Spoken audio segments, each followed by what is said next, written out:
제가 어느 날 케이블 TV를 통해서 한 신앙인의 간증을 들은 적이 있는데요. 이분이 예수님을 믿게 된 계기가 굉장히 특별했습니다. 이분이 너무나도 몸이 아파서 하루는 무당을 찾아갔대요. 근데 이 무당이 이랬답니다. 당신은 일반 귀신 가지고는 안 돼. 힘센 예수 신의 복을 받아야 나을 수 있어. 당신은 교회 가야 살아. 이랬답니다. 그래서 이 말을 듣고 교회를 가서 예수님을 믿게 되었고요. 나중에는 사역하는 전도사까지 되었다는 간증을 들은 적이 있습니다. 여러분, 이 무당 용하다고 해야 되나요? 자, 여기서 질문입니다. 그러면 이 무당이 전도를 했다고 할 수 있을까요? 둘 중에 하나 골라보십시오. 1번, 교회 가라고 했고 결과적으로 예수님을 믿게 되었으니 이 무당이 전도했다. 자, 2번, 아니다, 마귀도 예수님 능력 알지 않느냐? 다만 그 무당은 예수님의 능력만 알았을 뿐이다. 전도가 아니다. 여러분, 1번과 2번 중 무엇인 것 같습니까?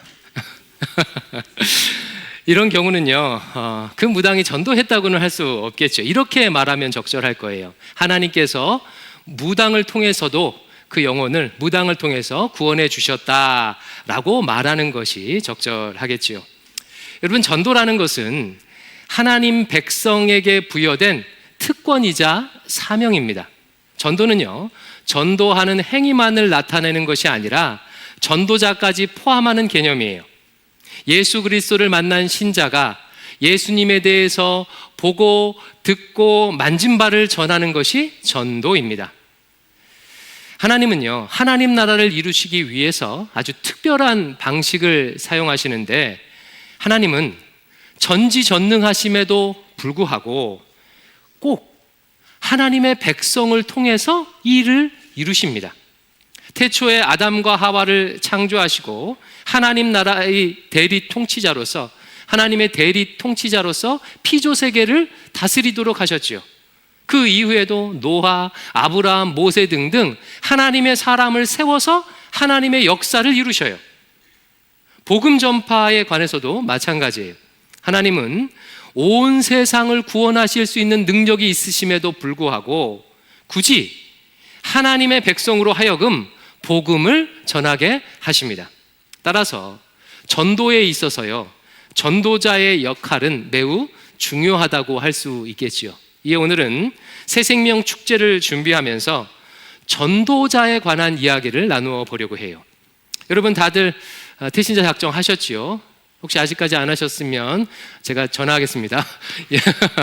예, 전도 대상자들이 다 있으실 거예요. 어떤 마음으로 전도에 임하고 계십니까? 저는 오늘 성경에 나온 전도자의 마음 3가지를 살펴보므로 전도에 임하는 우리 자신을 돌아보는 계기로 삼고자 합니다.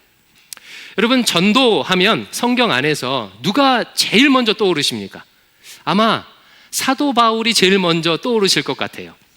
사도 바울은 이방 선교를 위해서 자신의 전 삶을 바쳤던 인물이에요. 고린도후서 11장에 보면 바울이 전도를 하다가 당한 고난의 목록이 나오는데요, 일반 사람들은 상상할 수 없는 목록입니다. 고난들이에요. 여러 차례 태장을 맞고 강과 바다에 빠져 죽을 뻔하고 강도를 당하고 돌에 맞아서 죽을 뻔하고 잠도 자지 못하고 배도 굶고 등등등. 여러분, 누군가의 구원을 위해서, 누군가의 영혼을 위해서 이런 고난을 받아보신 적이 있으십니까? 현대인들은요, 다이어트를 위해서는 밥을 먹지 않아도 누군가를 위해서 밥을 먹지 않는 일은 거의 없습니다. 현대인들은요, 어떤 공연에 가기 위해서 밤새서 줄은 서도요, 누군가를 위해서, 누군가의 구원을 위해서 길바닥에 잠을 자지는 않습니다. 어쩌면 현대인들이 겪는 많은 정신적인 질병들은 너무 자기 자신에게 함몰되어 있기 때문에 생기는 것은 아닐까라는 마음이 들어요. 그래서 제가 이런 제안을 한번 해봅니다. 혹시 여러분 가운데 약도 써보고 여러 가지 방법도 동원했는데 우울, 불안, 불면증 등을 극복하기 어렵다면 이 방법을 한번 써보십시오. 내가 아닌 이웃을 위해서, 내가 아닌 하나님을 위해 사는 삶을요, 구체적으로 하나 둘씩 한번 실천해 보세요. 삶의 의미와 삶의 보람이 분명해지면 분명해질수록 그 마음이 풍요로워질 것입니다. 어쨌든 사도 바울은요, 전도를 위해 한마디로 목숨 건 삶을 살았어요. 어떻게 이런 삶이 가능했을까요? 바울의 전도에 대한 자세를 아주 잘 보여주는 구절이 있는데 고린도전서 9장 16절입니다. 아마 보시면요 좀 놀라실 거예요. 같이 한번 읽어볼까요? 시작. 내가 복음을 전할지라도 자랑할 것이 없음을 내가 부득불할 일임이라. 만일 복음을 전하지 아니하면 내게 화가 있을 것이로다. 아멘. 이 말씀을 다시 풀었으면 이런 내용입니다. 내가 전도하는 것은 자랑거리가 아닙니다. 나는 어쩔 수 없이 그 일을 해야만 합니다. 만약에 내가 전도하지 않게 되면 나한테 화가 임할 것입니다 라는 뜻이에요. 여러분 좀 의아하지 않습니까? 전도를 안 하면 나한테 화가 미칠 것이기 때문에 어쩔 수 없이 전도한대요. 이 일은 내 생명을 바칠 만한 소중한 일입니다 라고 말할 것 같은데 그렇게 말하지 않는 거예요. 안 하면 내게 화가 미치기에 어쩔 수 없이 한다라고 지금 사도 바울이 고백하고 있어요. 전도에 대한 바울의 이와 같은 생각은요, 자기 인식에 기반합니다. 사도 바울은 다마스커스로 가는 도상에서 예수님을 만나 구원을 받았지요. 그런데 바울의 입장에서는요, 자신이 구원받은 것이 전혀 이해가 되지 않는 거예요. 하나님은 왜 나 같은 사람을 구원하셨지? 왜 예수 믿는 자를 핍박하던 나를 사도로 세우셨지? 아무리 생각해도 그 이유를 알 수 없는 거예요. 여러분 그렇지 않겠습니까? 세상에 얼마나 훌륭한 사람들이 많습니까? 그런데 굳이 하필 예수 믿는 사람을 감옥에 가두고 죽이던 사람을 택해서 전도자로 세웠으니까 이게 이해되지 않는 거예요.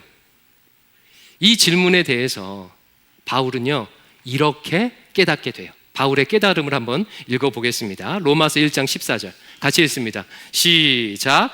헬라인이나 야만인이나 지혜 있는 자나 어리석은 자에게 다 내가 빚진 자라. 자, 바울이 누구에게 빚을 졌대요? 이방인들에게 빚을 졌대요. 이런 뜻입니다. 아하, 하나님께서 저 이방인들을 구원하기 위해서 나를 택하셨구나 라고 깨달았다는 거예요. 다시 말하면 저 이방인들이 아니면 자신은 구원받을 수 없었다는 것입니다. 그래서 이방인들에게 빚을 졌다고 말하는 거예요. 이방인 때문에 자신이 구원받았기에 빚진 것이란 뜻입니다. 사도 바울은 이 이방인들에게 그 빚을 갚기 위해 목숨 걸고 복음을 전했던 거예요. 첫 번째 말하고자 하는 전도자의 마음이요, 바로 이 마음이에요. 빚진 자의 마음. 저를 따라서 한번 해볼까요? 빚진 자의 마음. 여러분 가운데서 혹시 나는 빚지고는 못 살아 이런 분 계십니까? 아마 많이들 계실 거예요. 저도 그래요. 빚지고는 못 삽니다. 사도 바울이 꼭 그랬다는 거예요. 이방인의 구원을 위해서 내가 구원받았으니까 그 빚을 갚으려고 최선을 다해서 복음을 전한 것입니다. 그러면 또 질문이에요. 만약에 사도 바울이 이 빚을 갚지 않고 이 사명 감당하지 않으면 어떻게 될까요? 이방인들에게 복음이 전해지지 않게 될까요? 그렇지 않겠지요. 무당을 통해서도 영혼을 구원하시는 하나님께서는요, 사도 바울이 아니면 누구라도 세워서 그들을 구원하실 거예요. 만약 그렇게 된다면 바울의 입장에서는 어떻게 되는 것입니까? 바울 자신만 손해인 거예요. 그래서 복음을 전하지 않으면 나에게 화가 미칠 것이라고 고백을 하는 것입니다. 엊그제 저희 목회자 세미나를 했는데요, 그 강사님께서 이런 말씀을 해주셨어요. 그 강사님이 어디 가서 강의를 할 때 이런 질문을 종종 한답니다. 여러분, 하나님께서 여러분을 왜 구원해 주셨습니까? 라고 물으면 거의 10중 8구 이렇게 대답한대요. 나를 사랑해 주셔서 사랑하셨기 때문에요 라고 대답을 한대요. 그러면 한 번 더 묻는답니다. 그러면 여러분, 하나님께서 여러분들을 왜 사랑하십니까? 라고 물으면 또 이렇게 대답한대요. 나를 구원하기 위해서요 라고 대답한대요. 왜 구원하십니까? 나를 사랑하셨어요. 왜 사랑하십니까? 나를 구원하기 위해서요. 그 강사님이 이렇게 말씀하셨어요. 많은 교인들이 하나님이 나를 사랑하셔서 구원하셨고 구원하기 위해서 사랑하셨다는 이 무한 반복 안에 벗어나질 못하는 것 같다. 내 구원, 내가 받는 사랑 안에 갇혀 있는 것 같다 라고 말씀해 주셨습니다. 참 공감이 되지요. 여러분, 하나님께서는 왜 하필 수많은 사람들 가운데서 나를 구원하셨을까요? 예, 물론 사랑해서가 맞습니다. 사랑해서가 맞아요. 그러나 거기에서 끝나면 안 돼요. 나를 사랑해서 구원하셨다고 하고 끝나게 되면 아직 예수님을 믿지 않는 나의 가족이나 이웃들은 하나님이 사랑하지 않는 것이 되기 때문입니다. 바울은요, 이방인들을 구원하기 위해 먼저 나를 구원했다고 믿은 거예요. 복음에 빚진 마음이 있었기에 목숨 걸고 복음을 전한 것입니다. 우리 모두 마찬가지예요. 나를 먼저 구원하신 이유는 나를 통해서 내 가족들, 내 주변 이웃들, 친구들을 구원하기 위해서예요. 가족과 이웃들에게 복음에 빚진 마음을 가질 수 있기를 축원합니다. 예, 빚지고는 못 사시죠? 빚 갚으시기 바랍니다. 성경이 보여주는 전도자의 마음 두 번째는요, 이것도 아주 분명하지요. 사랑입니다. 사랑. 오늘 본문 한번 같이 읽어볼까요? 시작. 하나님이 세상을 이처럼 사랑하사 독생자를 주셨으니 이는 그를 믿는 자마다 멸망하지 않고 영생을 얻게 하려 하심이라. 이 말씀은 이번 새생명 축제 주제 구절이에요. 이 앞에 플랜카드에도 이렇게 나와 있죠. 여러분 기도하실 때 하나님 이 말씀대로 이번에 이루어 주시옵소서라고 이 말씀 붙들고 기도하시면 돼요. 너무나도 유명한 말씀이죠. 말씀 보니까 하나님께서 독생하신 아들을 내어주신 이유가 기록되어 있습니다. 왜 자기 아들을 세상에 주셨습니까? 세상을 이처럼 사랑하셨기 때문입니다. 하나님은 자기 아들을 아끼지 않고 내어주실 만큼 세상을 사랑하셨어요. 인류를 구원하기 위한 하나님의 마음은 단 한 단어로 하면 사랑입니다. 그러므로 복음 전파의 사명을 감당하는 우리에게 필요한 마음 역시 하나님의 이 마음, 사랑의 마음이어야 합니다. 그동안 한국교회는 세계 교회가 부러워할 만큼 전도에 열심을 내었습니다. 전철이나 버스에서 전도하고 노방 찬양하면서 전도하고 또 캠퍼스나 터미널에서 소책자를 들고 1대1로 만나서 전도하고 가가호 방문하면서 전도하고 전도 집회를 열어서 전도하고 물건을 나눠주면서 전도하는 등등 다양하게 전도를 해왔어요. 그리고 이런 열심으로 인해서 많은 분들에게 복음을 전할 수 있었습니다. 그러나 한편으로는요, 부작용도 만만치 않았습니다. 한국 사회가 교회의 전도에 거부감을 느끼는 것도 사실이에요. 몇 년 전 서울대학 학생회장 선거에서요, 한 후보가 이런 공약을 내걸었대요. 캠퍼스 내 노방전도 금지라는 공약을 내건 적도 있답니다. 여러분, 전도에 대한 세상의 거부감은 어디에서 기인하는 것일까요? 물론 역사상 전도가 쉬웠던 적은 거의 없습니다. 또한 사탄 마귀는요, 전도를 방해하기 위해서 계속해서 공격하기 때문에 어려울 수밖에 없습니다. 그러나 한편으로는 전하는 우리에게 문제가 있었다는 점도 부인할 수 없는 사실이에요.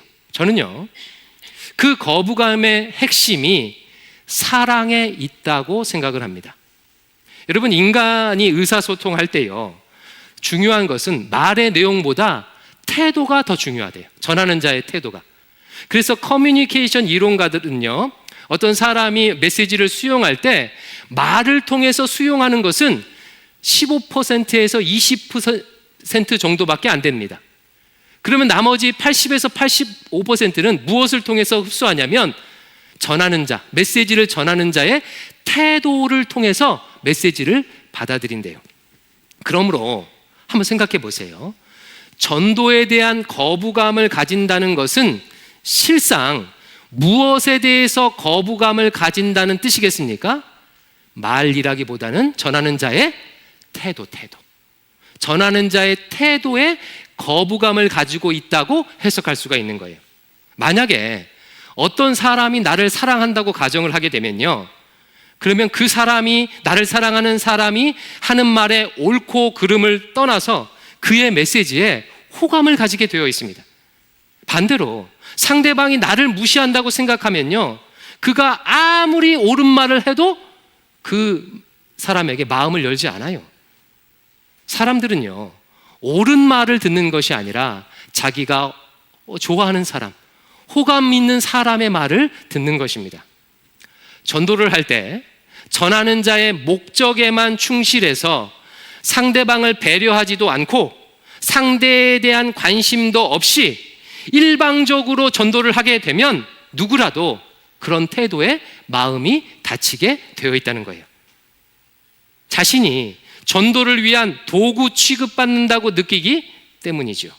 여러분, 우리 하나님은요, 절대로 그런 식으로 구원의 역사를 펼치지 않으셨습니다. 하나님은요, 우리를요, 소중히 대해 주셨어요. 여러분, 하나님께는 우리가 더 소중합니까? 자신의 아들 예수님이 더 소중합니까? 하나님께는요, 우리가 더 소중해요. 그래서 우리를 구원하기 위해서 자신의 독생하신 아들 예수 그리스도의 생명을 우리를 위해 내어주신 것입니다. 이처럼 사랑하사. 우리가 그 하나님께 마음을 활짝 열 수 있는 이유가 바로 여기에 있는 거예요. 나를 목적으로 대해주시는 그 위대한 사랑 때문입니다. 만약 우리가 사랑의 태도로 이웃을 대한다면요, 아마 다들 마음을 활짝 열 거예요. 저는 이런 점에서 이 시대는 매우 전도하기 좋은 시대라고 확신합니다. 여러분, 다들 카카오톡 하시지요? 카카오톡 친구가 한 몇 명 정도 있으십니까?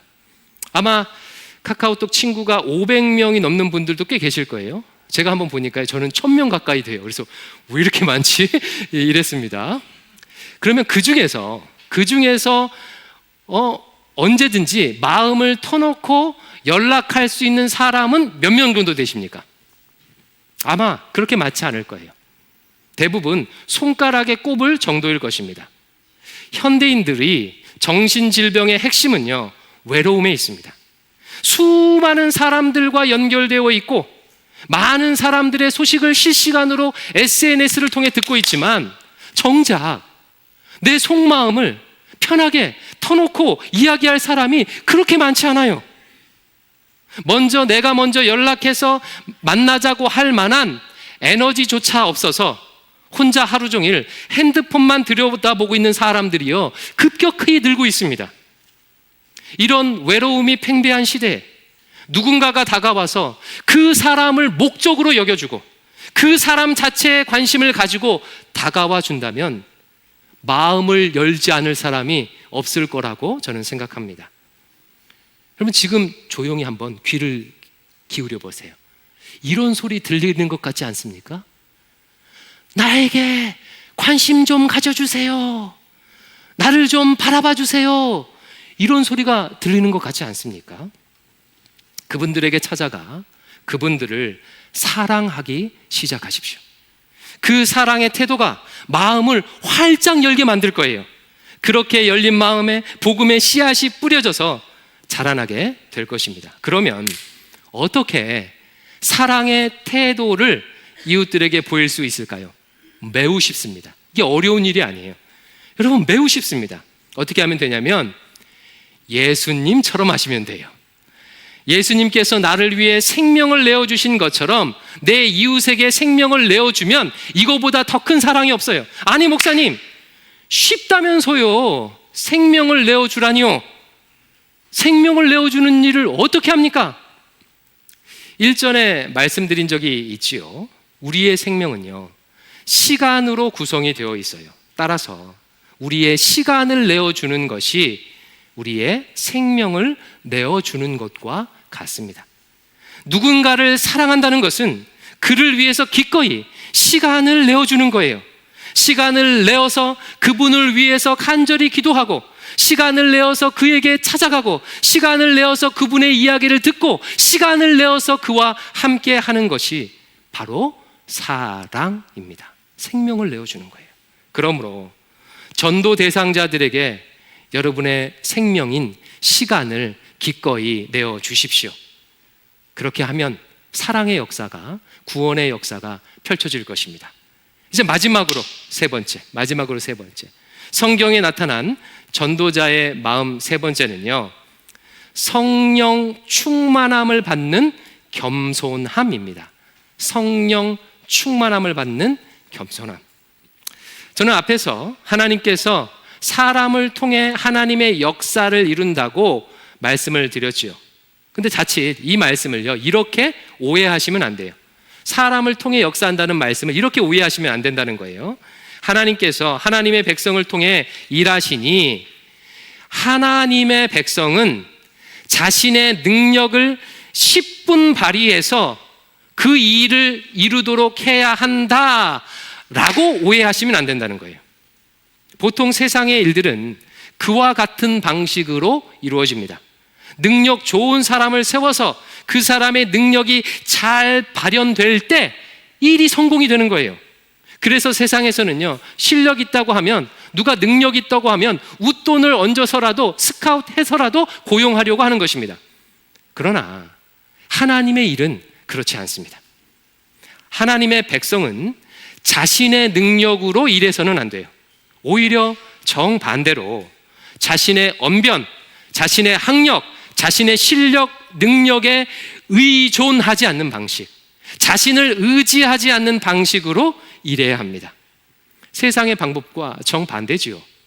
그러면 하나님의 백성은 무슨 능력으로 일할까요? 사도행전 1장 8절 말씀 같이 한번 읽어볼게요. 시작. 오직 성령이 너희에게 임하시면 너희가 권능을 받고 예루살렘과 온 유대와 사마리아와 땅끝까지 이르러 내 증인이 되리라 하시니라. 아멘. 하나님의 백성은요, 성령 하나님의 권능, 성령의 능력으로 복음을 전해야 합니다. 이렇게 해야 하는 이유는 복음 전파의 사명의, 이 복음 전파의 특수성 때문이에요. 복음 전파는 아직 예수님을 모르는 사람들이 예수님을 만날 수 있도록 이렇게 돕는 사역이죠. 아직 예수님을 모르는 사람들은 전도자를 통해서 예수님을 만나게 됩니다. 때문에 이 전하는 사람, 전도자의 상태에 따라 예수 그리스도가 다르게 전해질 수 있습니다. 비유를 들자면 이런 거예요. 여기 생수가 나오는 샘이 있고 여기 목마른 사람이 있어요. 복음 전도자는 이 생수를 이 목마른 사람에게 연결하는 파이프 역할을 하는 거예요. 이때 만약에 파이프가 오염이 되어 있으면 어떤 일이 일어날까요? 아무리 생수가 깨끗해도 이 파이프를 통과하는 과정에서 그 물이 더러워지게 되겠지요. 그래서 이 목마른 사람이요, 이 물을 마셔보고 실망하게 될 거예요.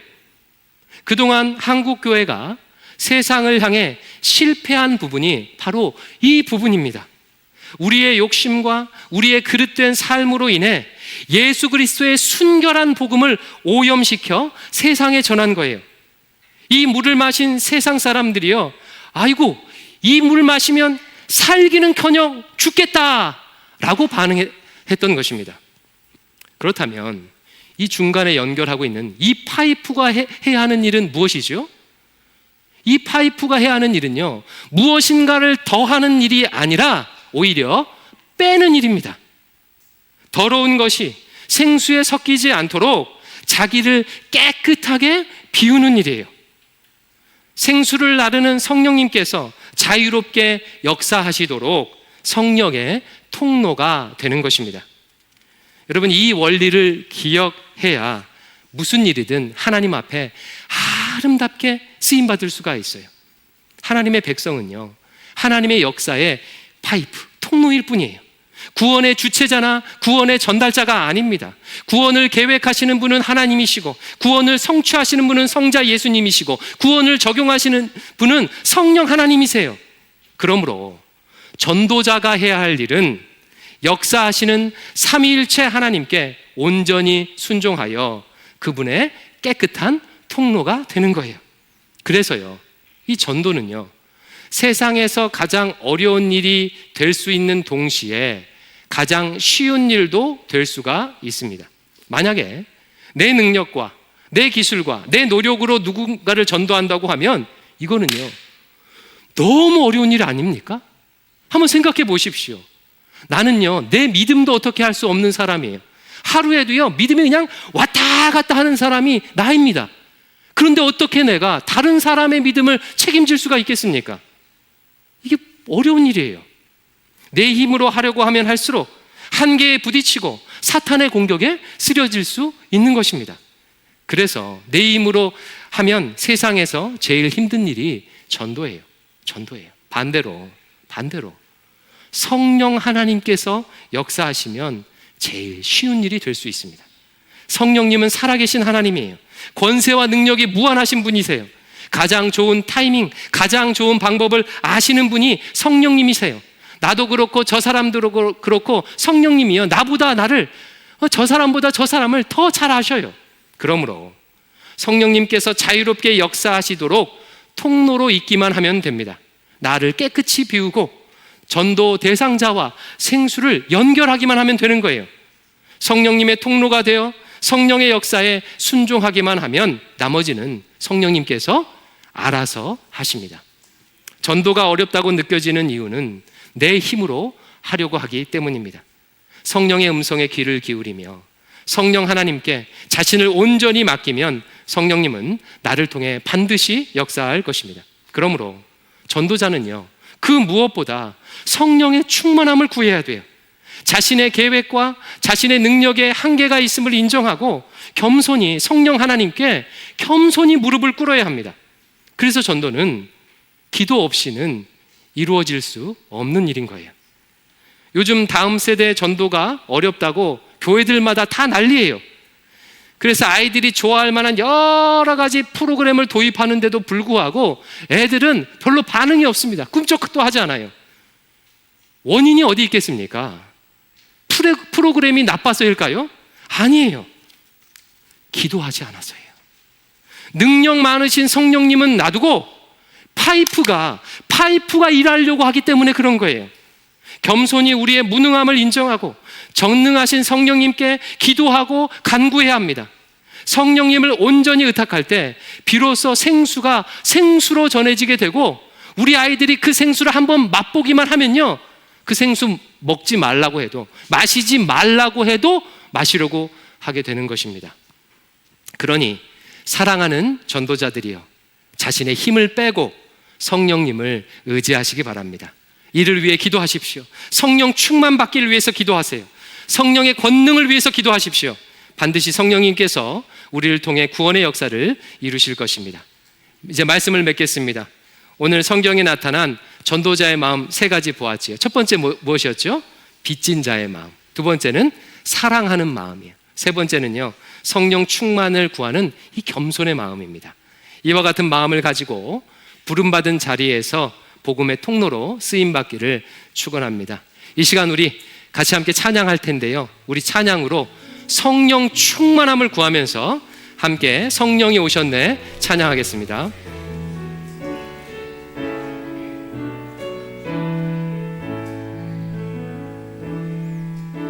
허무한 시절 지날 때, 깊은 한숨 내쉴 때, 그런 풍경 보시며 단식하는 분이 있네. 고와 같이 너희를 버려두지 않으리. 내가 너희와 영원히 함께 하리라. 성령이 오셨네. 성령이 오셨네. 성령이 오셨네. 내 주에 보내신 성령이 오셨네. 우리 인생 가운데 친히 찾아오셔서 그 나라 꿈꾸게 우리 2절 찬양합니다. 억눌린 자 갇힌 자, 억눌린 자 갇힌 자, 자유함이 없는 자, 피난처가 되시는 성령이 계시네. 주의 영이 계신 곳에 참 자유가 있다네. 진리의 영이신 성령이 오셨네. 성령이 오셨네. 성령이 오셨네. 성령이 오셨네. 내 주에 보내신 성령이 오셨네. 우리 인생 가운데 친히 찾아오셔서 그 나라 꿈꾸게 성령이 오셨네.